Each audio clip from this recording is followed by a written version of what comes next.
5, 4, 3, 2, 1. Un squat, c'est une occupation, c'est une réappropriation de l'espace, plus que légitime, quoi. Des bâtiments vides, des gens sans bâtiment.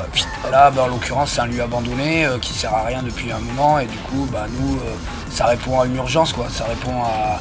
C'est un autre espace qu'on n'a pas ailleurs, et du coup qu'on crée, quoi. Et voilà, où on met vraiment ce qu'on veut, et où les gens qui participent mettent ce qu'ils veulent. Il y a des concerts, des spectacles, plein de trucs qui se passent, et où c'est quand même, c'est prix libre, ça marche sur un réseau, c'est pas du tout basé sur le marchand. Donc ça, c'est un truc qu'on retrouve pas trop ailleurs. Se squatter, c'est quand même répondre à une urgence, quoi. Enfin, au final, ça fait, quand tu squattes, t'as un toit sur la tête, et puis de suite, tu peux penser à t'épanouir et tout ça. C'est un peu ça le rôle de la Croix-Rouge, des associations humanitaires, sortir les gens de la misère. C'est la nécessité de faire un truc, et après, comme on disait tout à l'heure, c'est légitime, quoi. Légal, pas légal, ça, c'est un autre débat, quoi.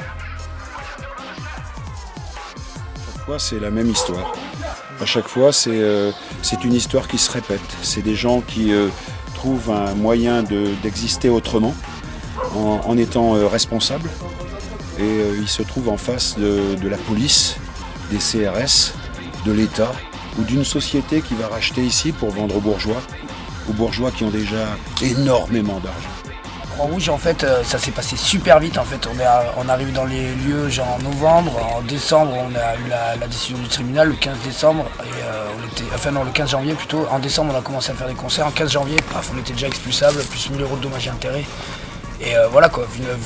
Venant d'une association comme la Croix-Rouge, il n'y a même pas besoin de faire de commentaires, quoi. Parce que ils privilégient ils veulent faire une vente, et nous, en fait, en gros, on passe pour les méchants squatteurs qui plombons le budget de la Croix-Rouge. C'est basé ici, mais ça pourrait être n'importe où, ce serait pareil. C'est aussi ancré local, et fait que c'est autant en échange avec les locaux qu'avec ceux qui vadrouillent. Et justement, c'est une espèce de mescline, un échange avec ceux qui arrivent, qui sont là, de partager tout ça ensemble. Du coup, il y a un paquet de gens qui se retrouvent pas dans l'ordre comme ça tourne, en fait, dans le système, quoi. Et du coup, qui tâtonnent, quoi, et qui viennent voir, tiens, ça au moins c'est différent, ça sort des sentiers battus, c'est comme ça que, voilà, quoi, il y a des vieux avec des bérets, il y a des jeunes quepons, il y a des familles, il y a des enfants, il y a les jeunes du quartier d'en bas, il y a tout le monde, quoi, qui vient. Ils font pas que mettre des gens à la rue, là, en 4 mois, on a su s'organiser à faire des trucs, à vraiment mettre des trucs en place et tout, on apprend à se connaître, et on apprend à faire des choses ensemble, et eux, c'est tout ça, c'est tout ce dynamique-là. Et eux, ce qu'ils nous proposent, c'est des relogements séparés, alors que ça correspond pas du tout à la demande. Ça prouve bien qu'il y a un gros décalage entre l'aide que eux ils veulent apporter et ce que nous on a vraiment besoin, quoi. Tu vois, nous on sait de quoi on a besoin, donc on le fait, quoi.